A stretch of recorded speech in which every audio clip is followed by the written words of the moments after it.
Hey everybody, what's up? It's your girl Bondi Blue and I am back for a Real Housewives of Potomac review. Let's just get right into this very annoying fucking episode. So let's just get Monique out of the way. Alright, Monique has several homes, as we all know. And she's trying to pass off the responsibilities of the management of those properties to her cousin slash assistant. But as we're walking around the first house that she and Chris shared, it was a bit of a bachelor pad, and there are holes in the walls and wood panels missing from the bottom of doors. It's all very what the fuck.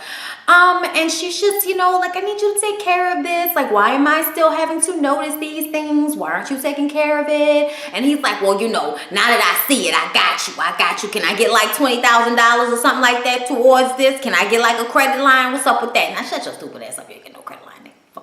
Okay, anyway, we paying you, nigga, make it work. Okay, we're giving you money, make it work. All right, anyway, she and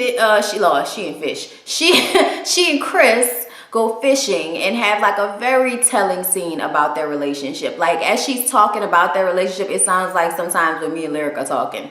Like, you don't want to seem like you have this perfect relationship, so you're always saying, our relationship isn't perfect, but at the end of the day, okay, at the end of the day, nigga, if you ain't in this bed with me, I got an issue, okay? If at the end of the day we not together, I got a problem, okay? If at the end of the day we ain't cool, I'm not cool, okay? That's what she was saying, all right? And I understand it because I get that, okay? I really see the love in their relationship. I don't think that she's just with him because he has money, and I've said that before. But I really feel like she loved that big country ass nigga. Karen has a sit down with some white young lady. I missed who she was, but then later on found out that she was the founder of the PAVE organization, which reaches out to women who have been raped or sexually assaulted in some type of way. And this is what Karen is about to start really, delving into. She's going to have an event this episode about the PAVE situation, the PAVE, I don't know what the organization. Thank you. Okay, Jesus. I just woke up. Like, when I just wake up, it's so hard for my mind to get where I needed to be as far as my words. Anyway, so as she's sitting down talking to this woman, we have a very revealing conversation with her about her own rape. We did not know Karen was raped. As a college student, Karen was raped by a date, and she had a feeling from jump that she maybe shouldn't have went out with him. And that happened to her, and it changed how she moved, as it does for everyone that happens to. And she built up a wall, so just still having her husband and having her life turn out the way it has been, she is not a victim, okay? She is who she is because she survived, not because of what happened to her. And it's just like a really compelling story, to be honest with you. Like, I had no idea this really, this softens you to Karen so much more. Like, I was already like really liking her this season. Yeah, she's messy, but I still really, really like Karen. Ashley is struggling through one of her first busy days at the restaurant, okay? Shit's breaking, people calling in, she's running all over the place. The place has, a nice little bit of people in there. And meanwhile, Giselle and Robin are in the car, and Giselle is bucking Robin's head up that she needs to say something to Ashley about telling her business to everybody. Now, last review, I don't know if y'all caught on to it, that I wasn't exactly all in agreement with the way that Ashley was moving, talking about it over and over again to all of these different people, and walking up to Juan trying to get him to dance. Like, all of that I felt like I could have done without. Like, you could have not done that. Thank you. Try again. Like, I wasn't here for that. But at the same time, everybody's argument that they're not that close, I don't know if I really feel that way, because they have been friends for over a year now. And yes, they're just on the show and the other ladies are her real friends, but at the end of the day, y'all are all on this fucking show perpetrating like y'all get along, like y'all fuck with one another. If you don't really like her, why the fuck is she in this circle? You know what I'm saying? Like, I'm sorry, but that's not about to be an excuse for me. And at the end of the day, we are on a reality show, bitch, okay? This is what I want everybody to keep in mind. We've been doing this now for years, okay? It is annoying to me when people get on these shows and want to be so upset when people probe into their lives. This is what the fuck you signed up for, especially if you have a weird fucked up situation with your ex-husband where y'all live together and sleep in the same bed, yet you keep telling yourself that if he's cheating on you, it doesn't affect you because y'all aren't together, but yet you do everything for him. Okay, like it really blew me, you guys. So Giselle and Robin are in the car and they drive over to Ashley's restaurant. Ashley's like, hey, you guys, what a great surprise. What's going on? You guys want to have a seat? And Robin's like, no, I don't want to have a seat. I want you to stay out of my fucking business. And it's like, whoa,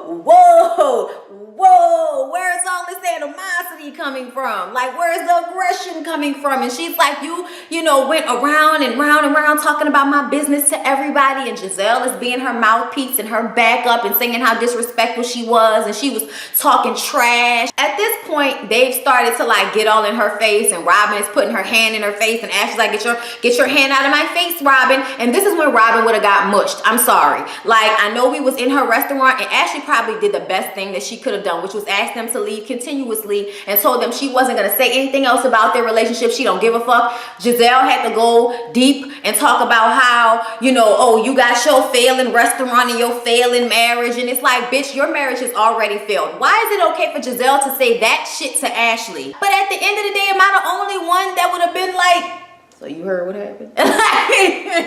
Like, really? We just had this whole conversation in front of Giselle and Robin and the gay friend, and Sharice was out there. So it's like everybody knows what's going on. And I go and let Karen know because she's the last person that doesn't know. And yes, this is very fucking messy and obnoxious of Ashley. But at the same time, I find it hard to believe that that's not what most people would realistically do. You may not have done it in the same setting, but you definitely would have got on the phone with a motherfucker later on and been like, bitch, I know you was inside when it happened, but okay, Ashley told her what she heard about wine. Okay, like, yes, girl. Okay, like, stay out there by the car. Ashley was trying to tell Robin what happened when they had that meeting a couple of episodes ago. Remember, they were sitting down at the table at Oz, and this is when they first started about some of the things, talking about some of the things Ashley could do to gain success at the restaurant, you know, just like to help her get more people in the door.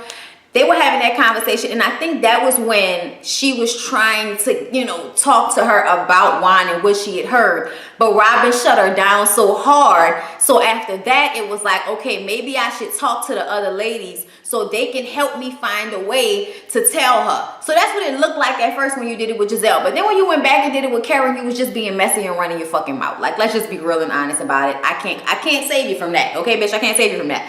But at the end of the day, this shit was gonna come out whether Ashley told it to Karen or not. Karen was gonna find out anyway. And if there's somebody running back and forth to her restaurant telling her about this shit, eventually somebody was going to tell Giselle. Or somebody will tell one of the other ladies. Obviously, it's somebody who knows they're on the show and wants to give them the tea about what's going on. Okay, like, don't get me, like, producers do this shit all the time. Okay, they got people on the side that they, you know, holding off for a little bit, and then they be like, all right, go ahead, and you know, they do their thing, and now a person from the cast knows something that everybody else doesn't know, and they have to find a way how to tell everybody else what the fuck they just found out. I understand everybody's aggravation with Ashley, but this to me took it too far, showing up at her place of business, getting all in her face, talking about how her marriage and shit is failing, when I feel like initially she was trying to come from a good place. I don't feel like she was really coming from a bad place with it, but it's like Robin is so much in denial about it. It's like, bitch, like when you look at what's going on, I don't know if that should have came from Ashley, fine. But at the end of the day, that does not change anything. That does not change the fact that Robin is going to sit there and smile while Giselle gets all in Ashley's face talking about Ashley. Bitch, this ain't got nothing to do with you. Why the fuck are you so rowdy? Why were you so turned? And then you want to tell her that she needs to apologize to Sharice? Bitch, what?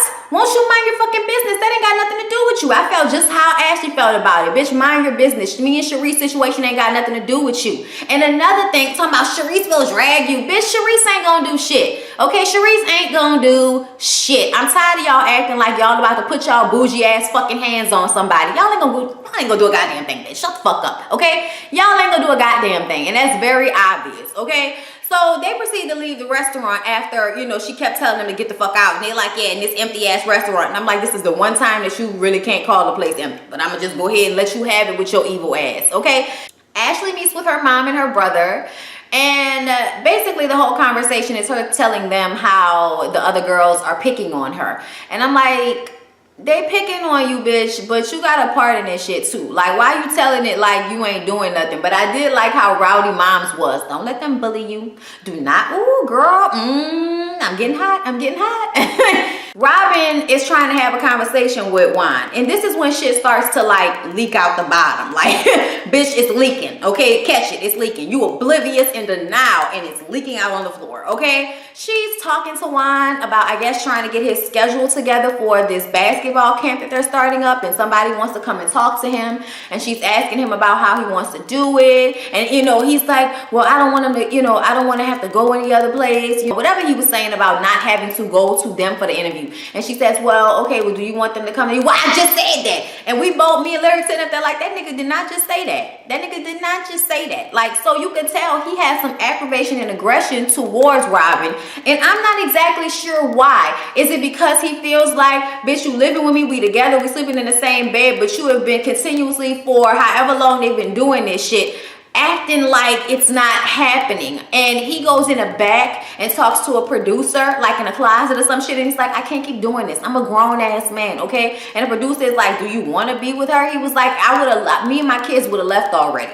Like, I'm like, what the fuck does that mean? And he was saying how he really wants to be in a relationship. He wants to share his life with someone. And I'm like, nigga, you are sharing your life with someone. You're just not sharing your emotions and your love with someone. But you're definitely sharing your life with this bitch. It's all very confusing. And she's just walking around smiling like she doesn't know what the fuck is going on. Talking about, I am not going to bring up Ashley's bullshit to Juan, you know, because I'm like already kind of tiptoeing around him. And it's like, really, bitch? Really? You tiptoeing around a nigga in your own house? The motherfucker that you taking care of, and you tiptoeing around him. Weak! Sharice goes shopping with her daughter in a very emotional scene while she tells her daughter that even though papers have not been filed, she and her daughter's father are probably not going to get back together or be together. And she's expecting her daughter to cry like she is crying. And Skylar is like, well, he's not really here anyway. He's never really been here, so it's not really like an adjustment I have to make. And I totally understand how heartbreaking this is for Sharice. But she and Giselle have worked on my last nerve. Her, Robin, and Giselle, those three have worked on my last nerve, so I find it hard to be compassionate for her. I kind of feel like, I mean, you can't tell women how to feel. You can't tell women what to do. Like, they do shit in their own time. This is great, okay? But this is just my opinion. And I really feel like at this point, Sharice, you and that man have not been together for years for real. Like, come on. Why is this just now so fucking, you know, depressing to you? With every episode you're crying about it, but yet no papers have been filed? What? Like, I'm just so confused about it. Are y'all together or y'all not together? Are you trying to work it out or you not trying to work it out? To me, it always seems like it's been over, it's over, and y'all just haven't filled out any paperwork over it. And then one moment you crying over it, but the next minute you're, you know, this is the new Shasha and I'm liberated and all of this shit. So it's just like, I know you're a woman and it's your prerogative to go back and forth, and it's probably the most honest we're gonna get out of Sharice. I'm tired of bipolarism. I'm gonna just go ahead and say that. I'm tired of it. I'm tired of her having several different personalities and me having to readjust how I feel about her because of it. Whatever. In another very public attempt to get Robin to see that she's in fucking denial, Sharice invites Dr. Jeff to lunch with Robin so that she can see that therapy is not such a bad idea. And Robin says what she's been saying, that therapy means that there is something that needs to be fixed, and she doesn't feel like she needs to be fixed. But then she says that while they were married, she always wanted she and Juan to get therapy because she felt like there was a block or a breakdown in communication between the two of them. And because of his infidelity, she has put up a wall. So even though he would want a relationship with her, she has been too, you know, with the wall up to even get into that with him because she's too scared that he's going to hurt her again. And I'm like, well, why are you still living with him? Isn't that still leaving you? Like, I don't get it, because I feel like you're leaving yourself open to get hurt because you're still living and sharing a life with somebody who you do not trust. Just because you got a divorce and nothing actually changed. Nothing actually changed. You didn't even give yourself a chance to be free and really assess your emotions. And now it's just been years and years of you feeling how you felt at base level. He cheated on me, and then, you know, I'm taking care of him, and there's a possibility he's still gonna leave me for somebody else, and then we have these kids, and now I hear from one of my homegirls, a bitch on the street, however you want to look at Ashley, that you're cheating on me. But then I'm walking on eggshells in a house that we share together, and then we lost all our money. Bitch, you are just layering the issues because you never really want to deal with them. And her talking to Dr. Jeff, she gets all emotional, and, you know, she starts to cry, and, you know, Sharice tries to comfort her, and he's just like, I think that you will really, you know, benefit from therapy, just because you need to get a lot of things off your chest that you're carrying around. And that is so true. She definitely needs therapy. Y'all, it's always coming from a good place. Like, I get upset with women when they do shit like this, because I know how it feels to be embarrassed and feel hurt like that. And whenever women continuously leave themselves open for the jab, I get upset, because I'm like, why are you letting them do this to you? Stop it. Like, stop it. Back off. I don't give a fuck how you feel about them. You better put that shit aside. How you feel about yourself should always matter more. Always. I don't give a fuck. It should always matter more. And I feel like these women are constantly putting this, either putting the men in front of themselves, or putting the whole, you know, like, scene, the whole presentation of me and that person, that whole look that they like so much, the idea of that relationship, they put that before how they actually are treating and taking care of themselves in a situation. That shit is fucking sad to me. So we go to Karen's paid event, and Don Lemon is there, and we all know that Don Lemon is homosexual, and he tells us that when he had his coming out story, he decided to tell the whole story, which was that he was also molested as a child. And I had no idea, Don Lemon. Oh my God. He does his thing. He gets up there and does his speech. It was all very touching. And then Karen gets up there after. Now, I'm skipping shit because I'm going to get to that part later.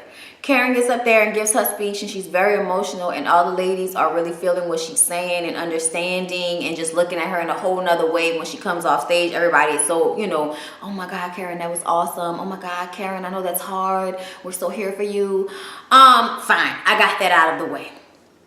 When we first get there, Karen tells Ashley, look, bitch, I know you got into it with them two other ladies, but I don't need no drama at this event, okay? In so many words, okay? This is what she tells her. Ashley goes over when she sees Giselle and Robin come in, and she actually does speak to them. Robin speaks back, which was kind of like, oh, you gonna speak back, but Giselle had absolutely nothing to say because, like I said, she's an evil bitch. Robin had to leave because she had another event, and Karen was floating around the room talking to everybody because it was her event. And first, Ashley is like, you know, hey, Sharice, you know, and Sharice is ignoring her. Sharice is not saying anything to her, which I think is so fucking ridiculous. You're a grown-ass woman. Can you really not speak to somebody and say hello or whatever? It was just really fucking petty to me. Like, and I'm normally petty queen, but it just seemed unnecessary. Say hello, say, yeah, we can talk another time, and keep it fucking pushing. But standing up there, you look fucking childish, bitch. You look hella childish.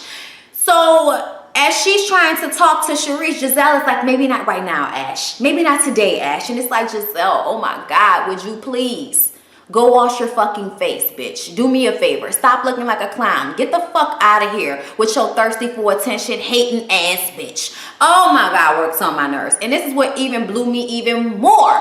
Monique is like, you know, because her pastor told her she should apologize to Giselle for calling her a trick.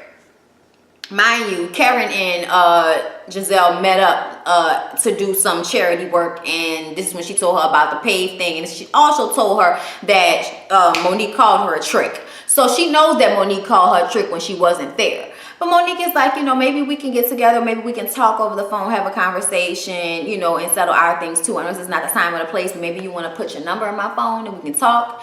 And she's like, I don't know, let me think about it. I don't know. I mean, and then like Monique is like, hey, I'm not gonna chase you, that's fine. She and Ashley, you know, kind of walk to the side, and Sharice and Giselle walk off. Sharice is trying to convince Giselle that Monique is trying, yet she's acting the exact same way with Ashley. Blows me. And here's another thing. Yes, what Ashley said to Sharice might have been fucked up, but what Sharice said to Ashley first was very demeaning. If I was her, I would get good and well tired of them bitches acting like I wasn't a grown-ass woman just because I was younger than them, and calling me little girl and all of this type of shit just because I won't allow somebody to basically disrespect the fuck out of me. Now, Do I think that Ashley has the perfect marriage and her shit might gonna last forever? Maybe not. I don't think so. I don't really know. All right, I don't think it's perfect, obviously. I don't know if they're gonna stay married. But at the end of the day, what's going on in my shit does not change the fact that you always crying to me about your shit and then get mad when I say something about it. Okay, like she does ask and she does probe, but that was more so about like, you know, I really want you to move on, and oh my God, Eddie's over there, I never met him, should I like, you know, say something? Like, all of that shit is stupid, but at the end of the day, it's not irrational. So I'm just like looking at these bitches like, why did y'all even come on this show, bro? Why did y'all even come on this show with this bullshit? Like, oh my God, it's so tiring. It's so tiring. And Ashley made a comment about the menopause being real in the room, and I was like, yes, it is, bitch. I totally agree how the two young bitches seem to have the most grace and class about some shit than the two old bitches that's just mad because, first of all, let's be honest, Robin, Giselle, and Sharice are mad, but they're not really mad at Monique and Ashley. They're more mad at themselves for being in marriages that ended up fucking them over, and also mad at the men, but too scared to actually be mad at the men because they still love them and need something from them. And I'm not talking about money. I'm just talking about like you love them. You still need for things to be cordial. So you're not going to go off like you really, really want to. I'm sorry, but that's how it seems to me. Yeah, that was Real Housewives of Potomac. Totally annoyed me this episode, but really good and juicy, right? Oh my God. Like, comment, and subscribe, and come back, you guys. Love ya. On my mama, on my hood, I look fly, I look good.